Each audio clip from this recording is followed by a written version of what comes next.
All right, we're live. Maddie just literally rushed in the door, rushing back from Mardi Gras, and no voice, and has no voice, and is all messed up. But she's happy. She's in her spot, taking notes, and happy to have you guys here. We're going to talk about advanced uses of Botox, but before we do, I just wanted to take a minute to have a moment of silence for the disaster happening in Ukraine, the loss of lives and families and all the destruction going on. So I'm going to just stop talking for a few minutes. Everybody just focus some positive energy on Ukraine and do anything you can to help.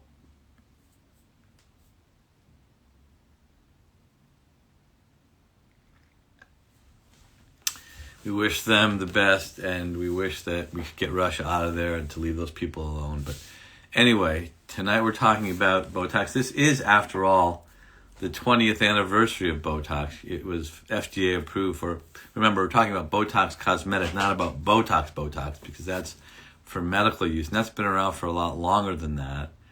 Does anyone out there, hey, Austin, you're early tonight. Like, what's going on here? I don't think that's ever happened before. Anyone know the difference between Botox and Botox Cosmetic? Because we're really talking about Botox Cosmetic for cosmetic purposes. And that's been around for 20 years. 2002 was its first FDA approval. And remember, it was first approved just for use in the glabella, right? And then they added forehead and crow's feet. But those are really the only three on-label indications for Botox. The other products, Dysport, Xeomin, Jeuveau, only have FDA approval. Hello, Tracy. Hello, Sid Lambert. We're getting all our posse members back this week. Sorry I was away last week. I was down in Florida catching some 85-degree weather and struggling to come back. But no, I'm here. I'm here for you guys always. And hopefully you enjoyed Brittany last week. But since it's been approved in 2002, it has added those two other indications, and the other three neurotoxins don't have any other indications except for glabella, which is fine, because they're all FDA-approved products, and you can use them anywhere the physician sees fit for that, but you have to have specific orders. And it's important just to realize, like, when you go outside of those three areas, the glabella, the forehead, or the crow's feet, you are, in fact, injecting off-label, right? Those are off-label indications. And not a big deal, but some people actually put it in their consent form so that there's no communication errors with patients, and it's understood that these are acceptable areas. And we'll talk a little bit about like what's acceptable and what's not. But the question I asked earlier, what's the difference between Botox and Botox Cosmetic? Because we use Botox Cosmetic, right, for all our aesthetic purposes. And really there's no difference. It's the same molecule, it's the same product, but it's marketed differently and used differently. So Botox Cosmetic is just for the treatment of lines and wrinkles, right? Botox non-cosmetic is used for all kinds of things, torticollis, spastic hemiplegia, hyperhidrosis, all of those other kinds of things. So it's important just to get our terms straight. Hello, Saitan. Good to see you again. Julia, thanks for joining. So this being the 20th anniversary of Botox Cosmetic, and notice I'm always saying Botox Cosmetic because Botox was around long before that. I remember using it in the late 1990s and even before that.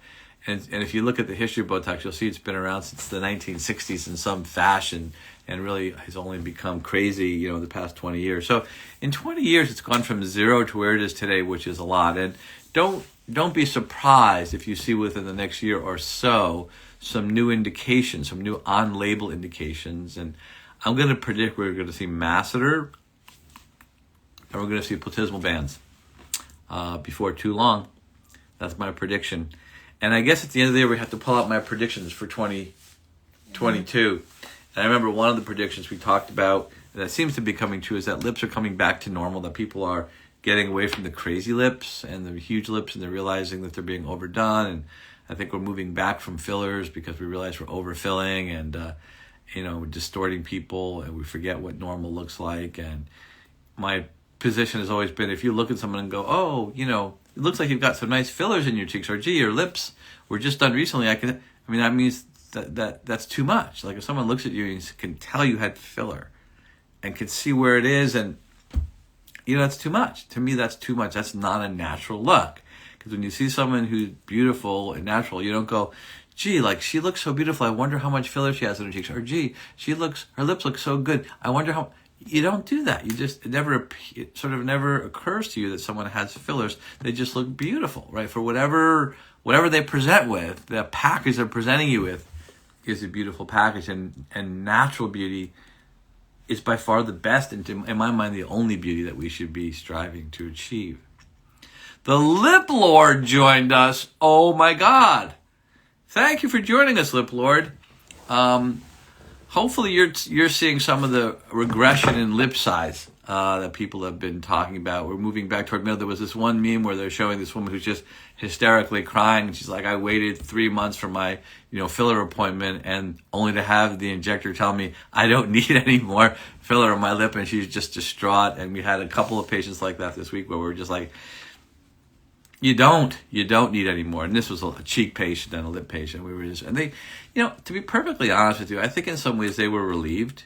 They were just relieved that they didn't need any more, because patients lose track. It's that morphing that we talk about, where we had that whole show on like what is morphing and what's happening, what is dysmorphic pathology, and these patients can't see it because it happens a little at a time. It goes up and down, up and down. You gradually walk them up the slope, and then they fall off the cliff, and they look terrible. Like, a little bit underdone is better than even a little bit overdone. And a little bit overdone, when everyone's like, oh my God, look at those cheeks or lips, to me it's a problem. I think we're sort of creating monsters. But anyway, let's talk about the subject at hand, which is the advanced use of Botox. And I think our specialty at our school, Aesthetic Mentor, you can check out the link in our bio. We have classes on pretty much everything. But our really sort of most introductory course, we taught cadaver yesterday for the whole day. And it was a delightful class.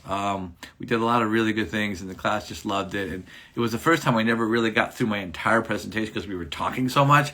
It was so engaging, and it was like really one of my favorite classes. And I do teach the cadaver class with Dr. Murray.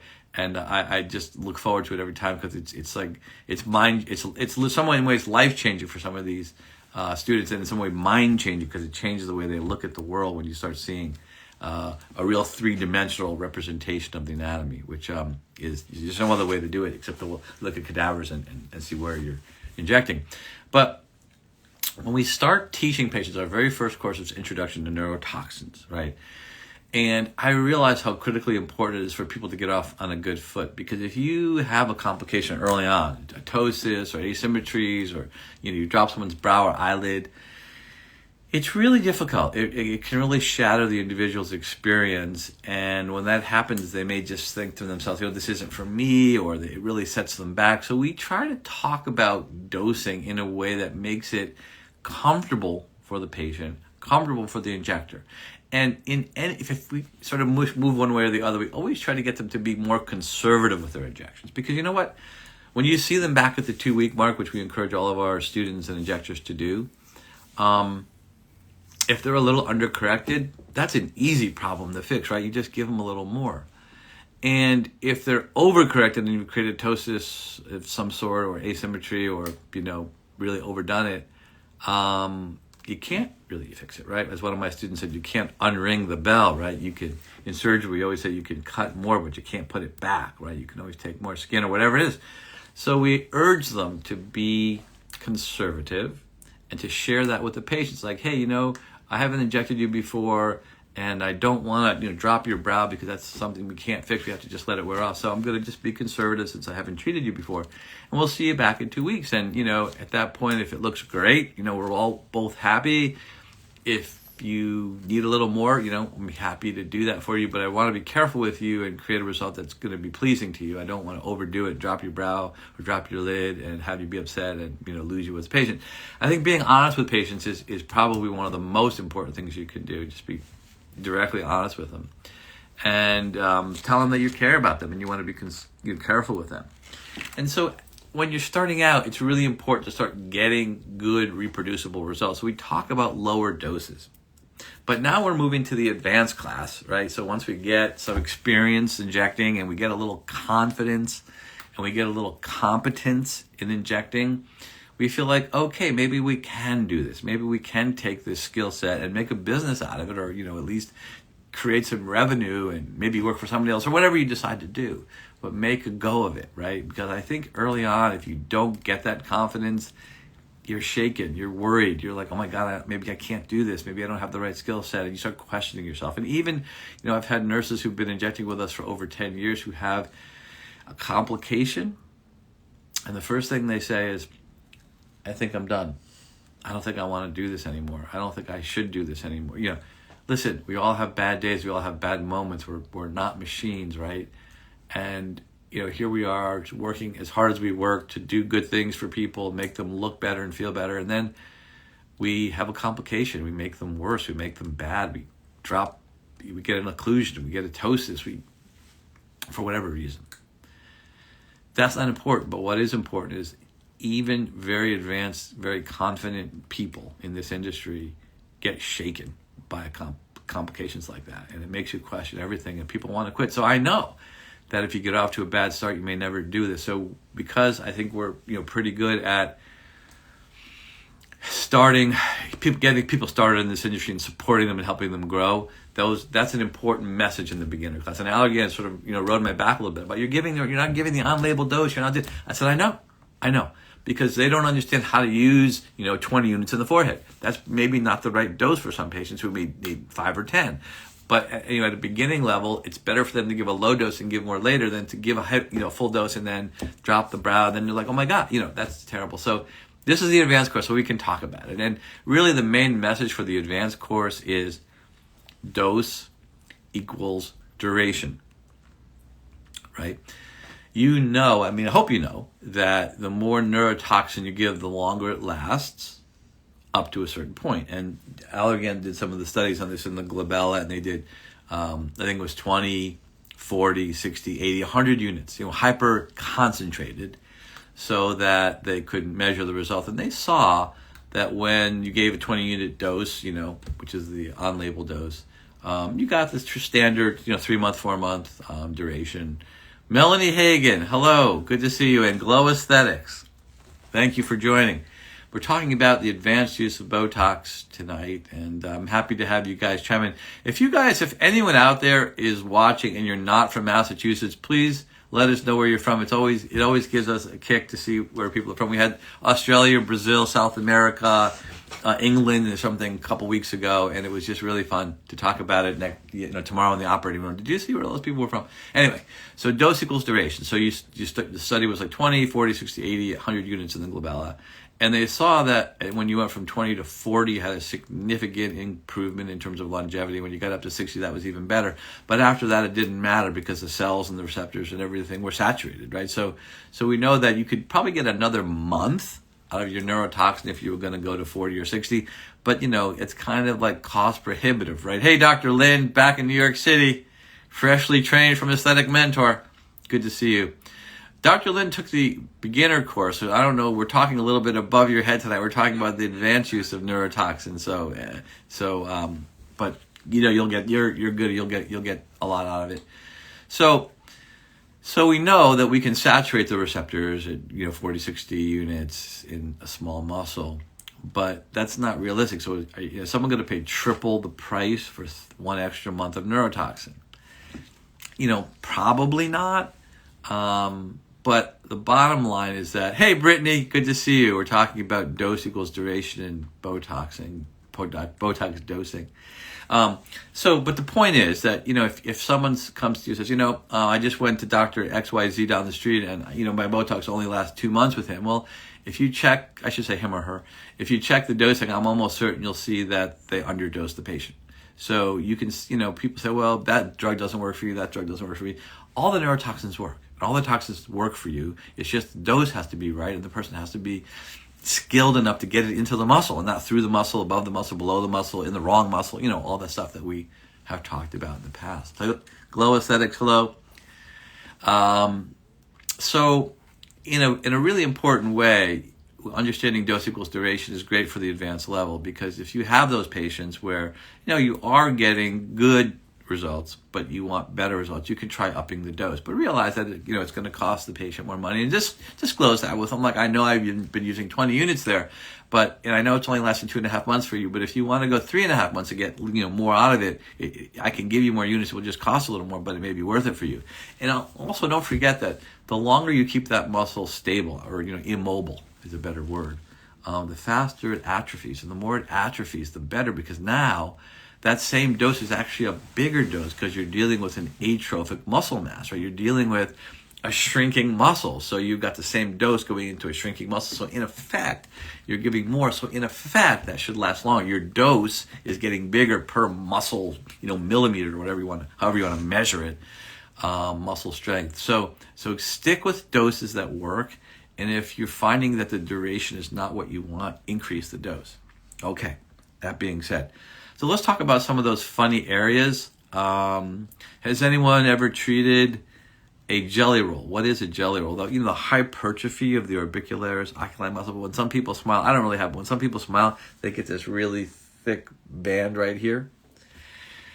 It even happens in young people. It's just sort of a very, very strong, orbicularis oculi muscle. So you can put product right there, a couple units of Botox or whatever neurotoxin you like right there.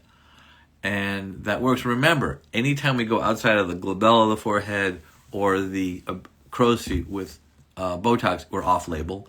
And anytime we go out of the glabella with the other 3 neurotoxins, we're off-label. So just so you understand, these are all, relatively commonly treated areas, but technically we're off-label. But it doesn't really matter as long as the physician you're working with, sort of agrees that this is a reasonable use for that product, because it is an FDA-approved product.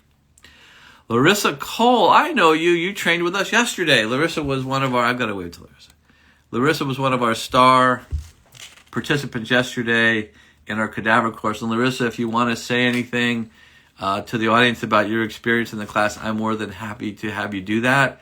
Also, if any of you are watching this from anywhere outside of Massachusetts, I know Larissa's in New Hampshire, please let us know, because it's always fun for everyone to see where people are coming from or calling from or watching from. So Larissa's kind of a mid-level injector, so we can let her into this one so she can understand about advanced techniques. So we know we can push dose. We know we can do it safely because we're advanced injectors, and we know how to handle higher dose, and we know where we can put it to prevent some of the complications like ptosis that we might see, asymmetry, that sort of stuff. Another area that we like to treat that is off-label is called the bunny lines, right? The nasalis muscle. And, usually people who have strong bunny lines often have the strong procerus. And we've seen a couple people recently that are really completely procerus dominant. So when they make a mad face, they don't get 11s at all. It all comes straight down. They start getting those horizontal lines across their nose. And for some reason, those people usually have really strong bunny lines here. So you can treat the nasalis with, I usually start with 2.5 units on each side. I've gone as high as 7.5 on certain people. But it's a very easy, simple, safe injection. But what's the one thing you have to watch out for, right? The levator labii superioris or equinacea, the LSAN muscle, right? Which is a weak elevator of your medial lip. And if you hit that by accident when you smile, this side of your lip doesn't go up, so your teeth don't show. If you hit both sides when you smile, you don't see any teeth. And that's not a good look for most people, because when most people smile, they want to see some teeth. However, sometimes when people smile, you see too much of their teeth, and you actually see their gums, which is not often terribly attractive, often called a gummy smile. So you can treat that by treating the levator purposefully, or intentionally, I think is a better word, so that when they smile, you decrease the excursion of the upper lip and they don't show their gums so much. But most times you don't want to do that, and people certainly don't have a gummy smile. So when you're treating when you're treating the nasalis, stay on the nose. It's the only muscle I treat with a person animating. So when a person's animating, it kind of pulls you up off the levator, which is right here at the junction between the nasal bones and the maxilla, kind of right in this groove, and it kind of inserts right here in the lip. So when you smile, it kind of pulls your lip up.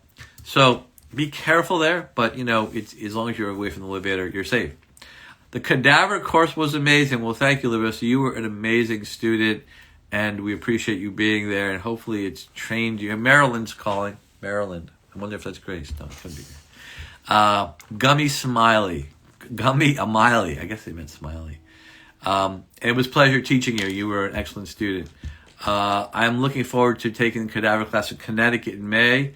Yes, Jasmine, yes. You are going to have your socks turned inside out on that one. It gets better. Every time I teach it, I think it gets better because I learn more about how to teach them, and I can sort of see what like resonates with students and what doesn't. And yesterday was the first class, Larissa, I was just saying this before, that I actually never finished my PowerPoint presentation. It's never happened before. And even after, I'm supposed to be done by lunch, and even after lunch I came back and I was still talking some more, and I still never finished it. It's still up in an unfinished fashion, and it's like a little disturbing to me, but it wasn't really disturbing because we had such an interactive class, and you guys really asked a lot of great questions, and it really got, it stimulated some great discussions. If you have any questions about anything regarding Botox or neurotoxins or fillers, just ask the question. Maddie will write it down, and I'll address it as we go along. One of the areas that I see a lot of problems with neurotoxin is the lower third of the face, right? But people are treating masseter, DAO, mentalis, right? And I think one of the things that I see happen a lot is people miss, and they hit the DLI, the depressor labii inferioris. Hey, Kate, wedding coming soon. The most beautiful bride. She's always posting wedding stuff. I've never seen such an amazing thing. But anyway, the DLI is the muscle that lowers your lip when you smile. So when you smile, your lower lip gets pulled down so you can see your teeth. Let's say you hit the DLI on this side, when you smile, it looks like that. Everyone thinks this is the bad side. No, it's this side because it's not depressing. It's the depressor labii inferioris. So if you're treating the DAO to raise the corner of the mouth and you go a little high, or you're treating the mentalis and you go a little lateral, you're right in the DLI, and people have a smile that looks like this. It often happens when people treat themselves. I've seen that too. Do you use Dysport lower face? I'm mostly a Botox guy. I only use Dysport, Xeomin, Jeuveau upon request by patients or staff or whomever. Some people prefer other neurotoxins. I have them all, but I just always go to the Botox just because I know it best and I've used it for the longest, and I can use it predictably in a way that I can get good results. So I stick with what I know. I stick with what's worked for me. How do you like Jeuveau? I think it's okay. I think I've had a number of these sessions on neurotoxins, right? And if you think about it, all 4 neurotoxins, Jeuveau, Dysport, Xeomin, Botox, the active ingredient, the part of the molecule that does the work, the 150 kilodalton nucleus, is exactly the same in all of the toxins, right? It's exactly the same. So if all 4 toxins have exactly the same component that makes it work, the 150 kilodalton chain that breaks up into 50 and 100 kilodalton unit, and the short one cleaves the snare proteins, how different can they be, right? They really can't be. They have accessory proteins that are different on each molecule, and one of them has no accessory proteins, which is Xeomin.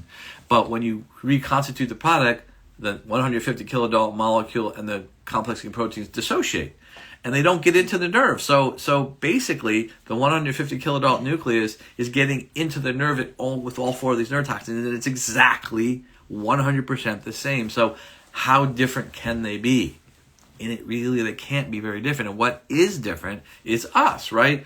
How we dilute it, how we mix it, how we inject it, where we inject it. Well, all these things go into it, and that's what makes it different. It's really not the neurotoxins because they're the same, right? The part that works is all the same, and it's a kind of a, each of the companies is going to say, oh, ours lasts longer, ours starts earlier, ours doesn't do this, ours doesn't spread, ours does spread, all this stuff. It's not the neurotoxin, I'm telling you. It just doesn't make any sense.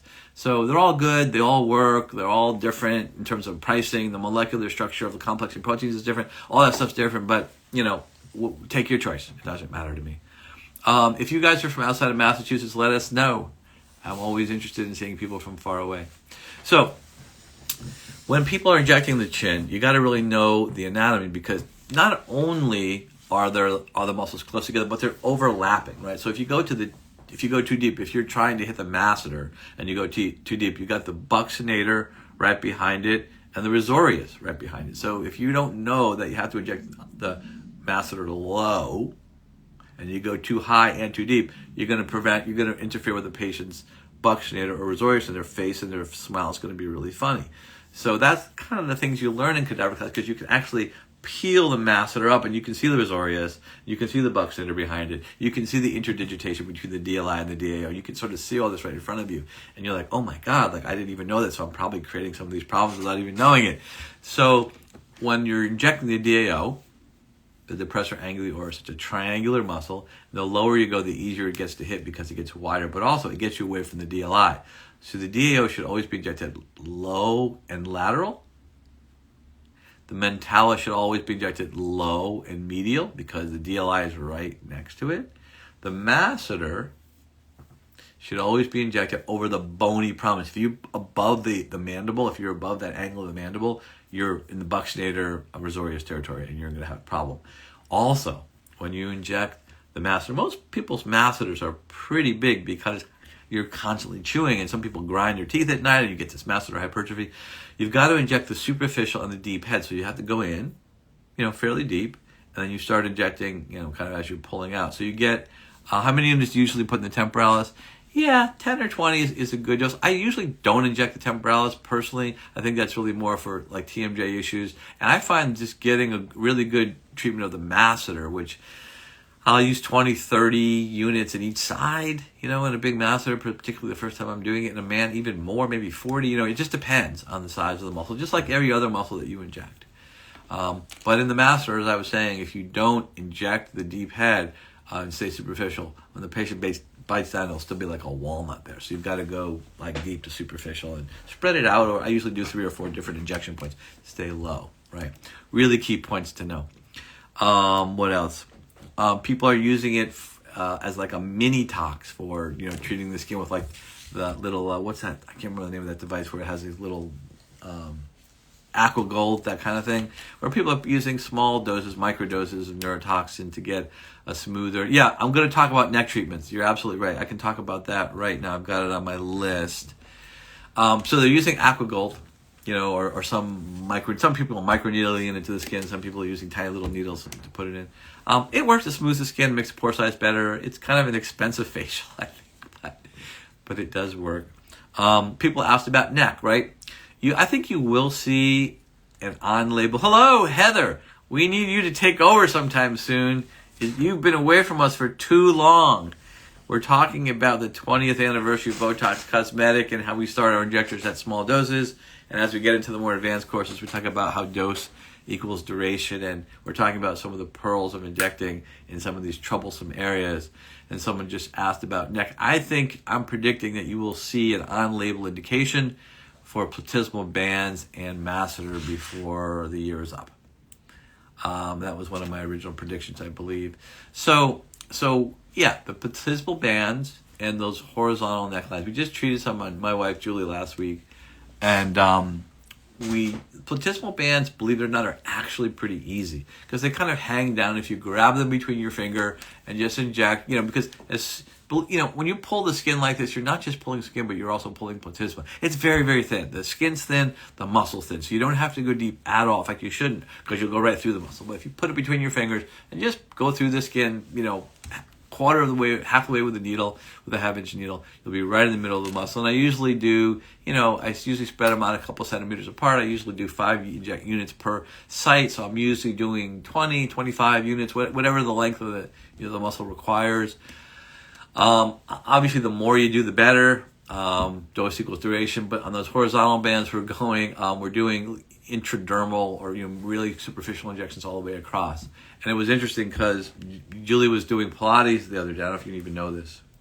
She was doing Pilates and she was back on the reformer, I think it's called. And then they said, okay, get up, And she was like, she couldn't pull her head up because she'd had so much Botox in her neck that she couldn't pull her neck up. And I said, but that doesn't, it's the sternocleidomastoid muscles that affect your neck flexion. But I guess, just the whole, she just felt really weak in her neck. I said, that's good because it really makes you use your core. You're not there to build up your neck muscles.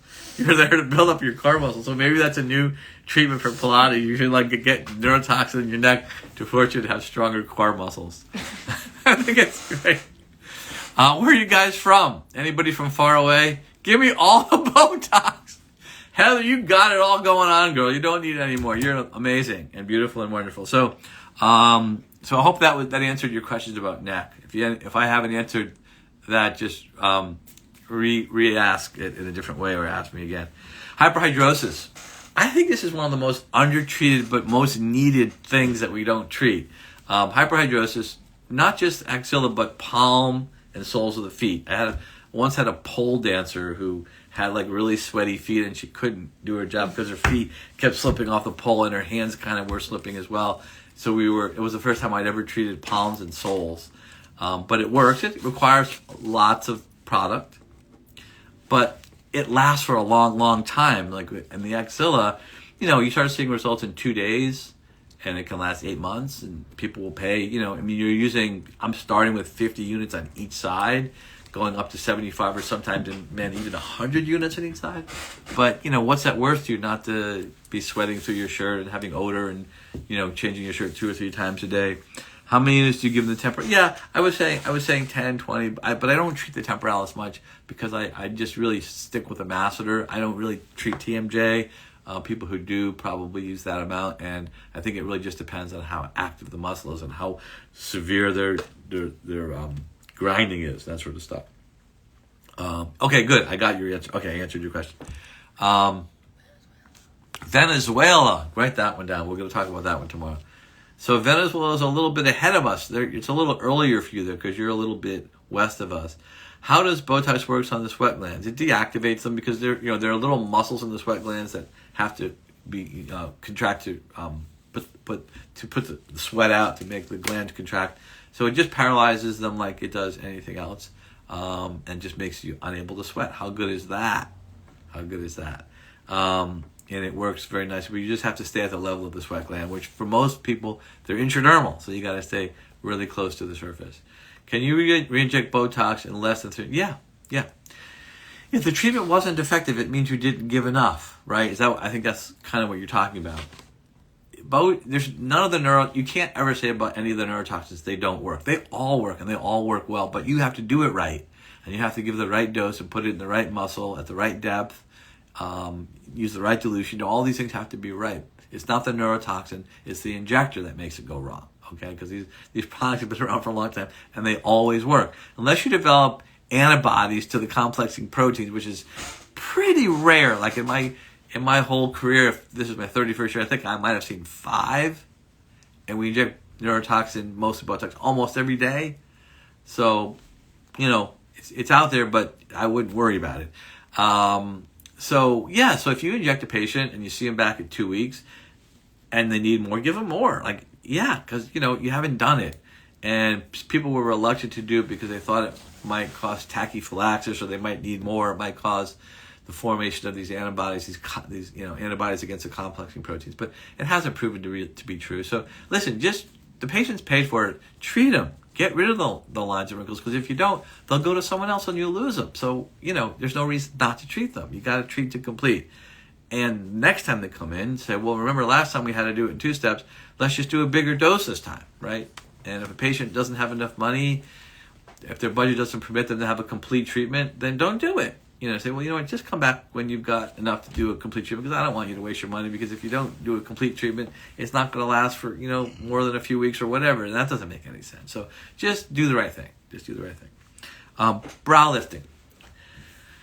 I can't tell you how many times I see people's brows, just aren't being done correctly. People are just not understanding that you've got 4 sets of muscles pulling down on the brows, and only one little muscle, 2, right? The frontalis muscle, 1 set pulling up, and you got 4 sets pulling down. So, and the frontalis is particularly sensitive to neurotoxin. In our cadaver dissections, we often see the frontalis muscles barely existent. We see it's so thin. We had a cadaver yesterday. I'm not even really sure the patient had a frontalis. I mean, we were like, oh, well, you can see the fibers there. And there's Russo who was in the class yesterday. We were like, yeah, there's some fibers there, but we picked it up and it was almost transparent. So some people have very, very, very, very thin, frontalis muscles, and you have to recognize that. It's very sensitive. So it's always good to undertreat the elevator, and it's always important to over-treat or fully treat the depressors, right? Because if you don't, you're not going to have the results you want. So if we're looking to do brow lifting, we have to be very light on the frontalis if we treat it at all. And if we do, we want to stay central, right? We want to stay central because we want that lateral frontalis function to still be intact. We want it to work. And once we've done that, we also want to release the depressors, and particularly the lateral orbicularis depressors. Because, in the lateral orbicularis, when you wink or forcefully close your eye, you see, look how far my lid comes down. My brow comes down. Like probably 5-6 millimeters. It really comes down.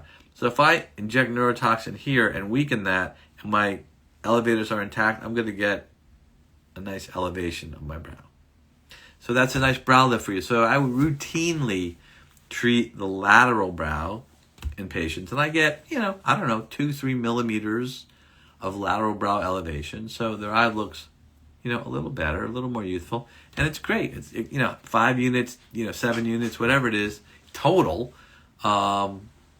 is enough to make the patient happy usually. I mean, if they need surgery, they need surgery. If they need filler, if they need energy-based treatment, yes. But as a routine part of my neurotoxin treatments for most patients who are, anywhere older than 40, I'm usually doing that. Or if I see any brow ptosis, I usually do that. And I would encourage you to do it. But I think people don't understand that when you're treating these depressors, you have to 100% neutralize them. If you inject the glabella with a weak dose and the patient has even just a little bit of motion and they start to see those 11s there, they're going to be like, well, I paid to get rid of these 11s and they're still there. Like, what's the deal? So you have to completely paralyze the glabella, the procerus and corrugators. And I would also treat out here to be sure that you get as much lift as possible. And really be conservative on the only elevator of your brow, which is your frontalis, and always stay high, right? Because you don't ever really want to be in the lower half of the frontalis, because that's the part of the frontalis you need to hold your brow up. If you treat that, you're going to get brow ptosis. So I always stay at least from the midpoint on up. Never go below it. And particularly with people who have a sort of a low forehead, so you have some women who have their hair starts down here. You really got to stay high there, because don't forget that the neurotoxin diffuses, and you might even want to hyper-concentrate it in patients like that where you don't want any spread at all.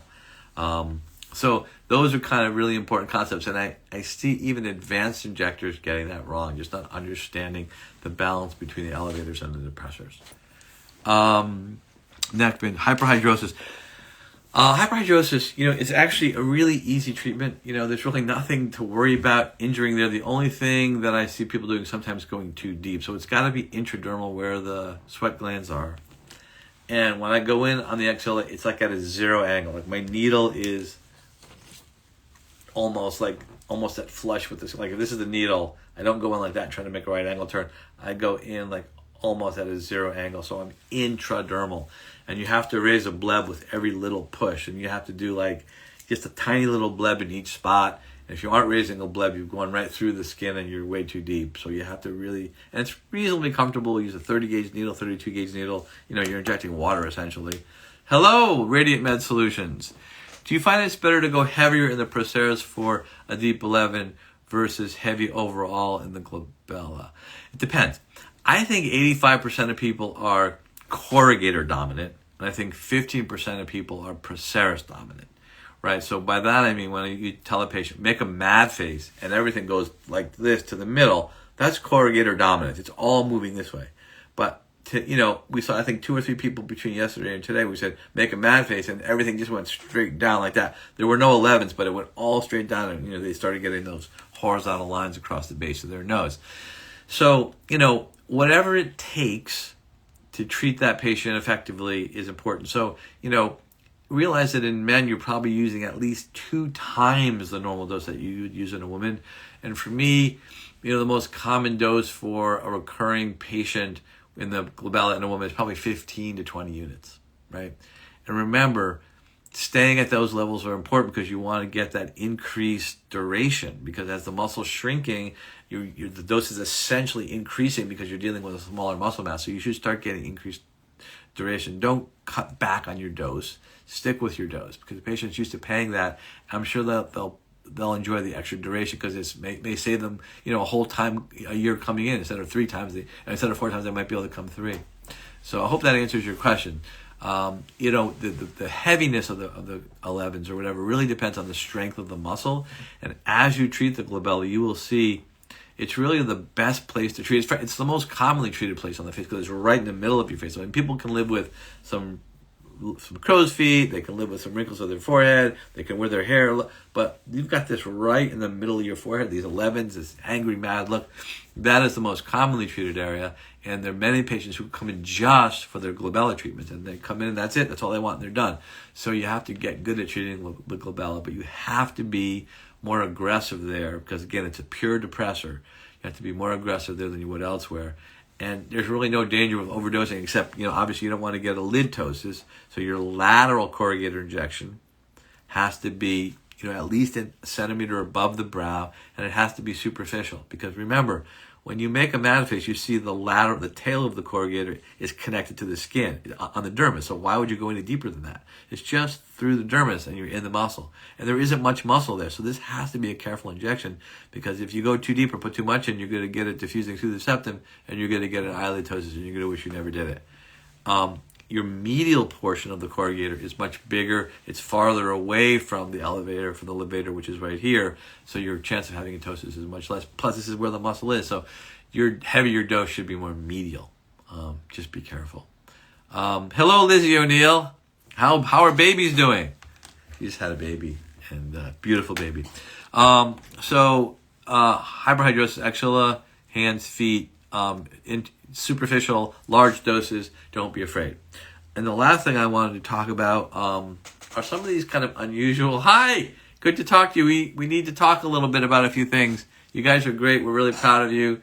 They're part of our network. These two NPs who for 3 years did concierge medicine mostly, where they'd go to people's homes and deliver the services, and they still kept their day jobs. I think it was in the ER. Correct me if I'm wrong, Lizzie. And then they kind of got sicker and sicker of doing it. And they finally, after 3 years, opened their own med spa in the Seaport district of Boston, which is like the part of the city that's just like going crazy with growth. And really, they're just in a sweet, sweet spot. They've got a beautiful spa and do great work. And, it took them 3 years to do that. That's, whatever you have to do to get into this industry, do it. Just get your hands wet, get some experience, understand what these patients are like, understand what kind of results you can get, hone your skills, take more classes, work for somebody else, do whatever you have to do. And then if you want to go out and do something on your own, there's plenty of opportunities to do that. But be prepared, right? And also, when it comes to charging money for things, charge what you're worth. If you're really good, charge a lot. If you're really not, don't. Because the more you charge, the more patients will expect. And if you can't deliver on that expectation, not going to work for you. So when you're starting out, charge an average price. Don't be piggish about it. Just take that opportunity and that privilege of treating those patients and getting experience, understanding how to get good results. And then when you get really good, you charge more because you've earned it. You deserve it. And you know what? You can deliver on that promise. So if you want to charge a lot per unit, you better get really good results. Because if you don't, I don't want to say it's false advertising, but your confidence may be exceeding your competence. And that's never a good thing to have happen at you. The last thing I wanted to talk about was some of these inappropriate requests. Like, I don't know if they're inappropriate, but like people who are saying, my boots don't fit me because my calves are too big. Can you inject Botox to shrink my calves? I guess you could, but then you may have to use crutches to walk around, and you might have to use like huge doses. Does MA cover if the nurse wants to treat out of state? The NP has to have a license in that state. So our NPs have licenses in Connecticut and Massachusetts, because that's where our 2 schools are. We will extend that as we start getting into other states. I think New Hampshire's next on the list, and New Jersey. So you can't write an order in a state unless you have a license, right, in that state. So it has to be the doc. I mean, like for example, in Connecticut, it could be an NP, a PA, which is interesting, or an MD can write those orders. In Massachusetts, it's just MD, NP. And other people are asking, oh, can you treat my shoulders? Can you reduce this? Can you treat my back spasms? Back pain?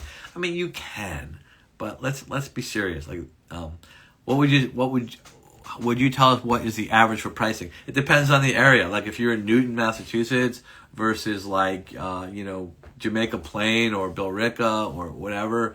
If you're in Newport, if you're in New York City, I mean, it really depends. So I would call around and find out what the average neurotoxin price is in your town. Never, ever, ever, ever go below $10. I don't care what you do. And don't do Groupons.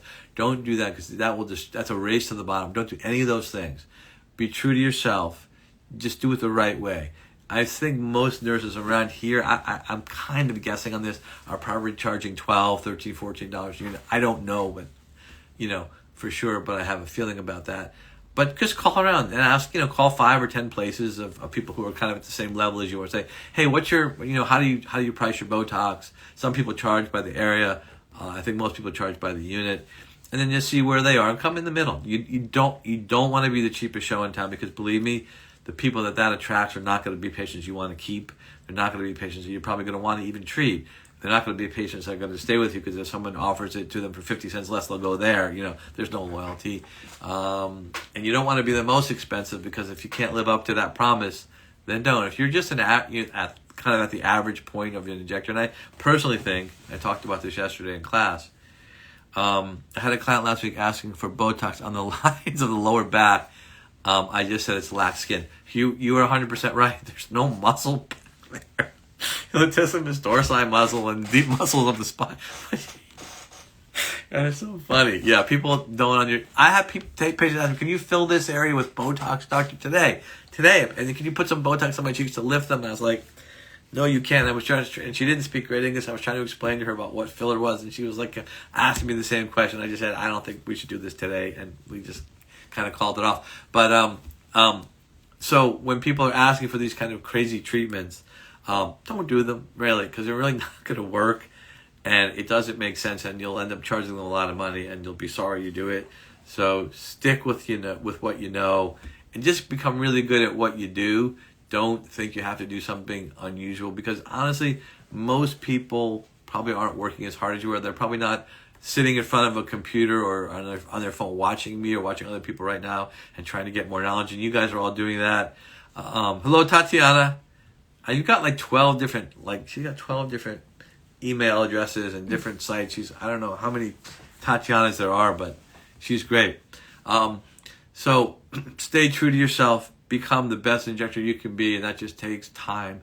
And I don't think anyone's really a great injector till at least 2 years have passed with a lot of active treatment, and it just takes time for you to understand how to get good results, to understand and see over time how those areas change and how to treat them better and become more effective, to talk to other people, to see other people's results.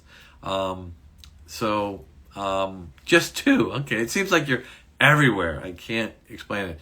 But once you've invested that time, it's just like this is my 31st year, and I still think I learn stuff all the time from everybody around me. I try to. So be humble, right? My wife's always telling me I'm not being humble enough, right? I'm being too. Actually, I really am. I'm not trying to impress anybody. I'm just trying to be as honest as I possibly can because I've made all the mistakes that I've told you about tonight. Like every single thing that I said, oh, don't do, I've done it. So I know how not to do it now, and I don't want you to have to go through those pains. So I'm telling you the sweet spots. I'm telling you what I've learned. As a mentor, that's what a mentor does. It's like, okay, their mind's over here, so follow this path that I've worked out because I stepped on all those mines before, and I'll guide you to safety. And that's my job. That's what I do. And I take it very seriously because it's really not about me. I'm not really talking about what I do, but it's really about keeping the industry better because you know what happens when we start getting a lot of complications and problems. They start presenting them to Board of Registration Nursing, Department of Public Health, Board of Registration Medicine, and these are complaint-based organizations.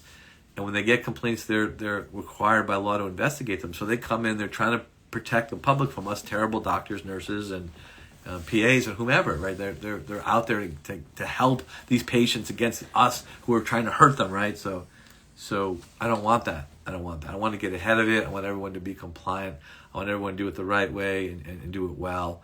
so we can keep the industry going, so we can sort of advance it and do better. Because, they've tried to stop nurses from doing this in many states, including Massachusetts with Dover and Hart years ago, tried to stop all nurses from doing this. Texas has done it. Rhode Island's done it. South Carolina's going through it now. And if they start seeing like numbers of problems, blindness, necrosis, ptosis, people complaining about this, their options is, what? Let's just shut this down. We don't need nurses doing this. So that's why I'm being so adamant about it, and I'm not being emotional about it. I'm just being honest about it. Anyway, I can't talk anymore.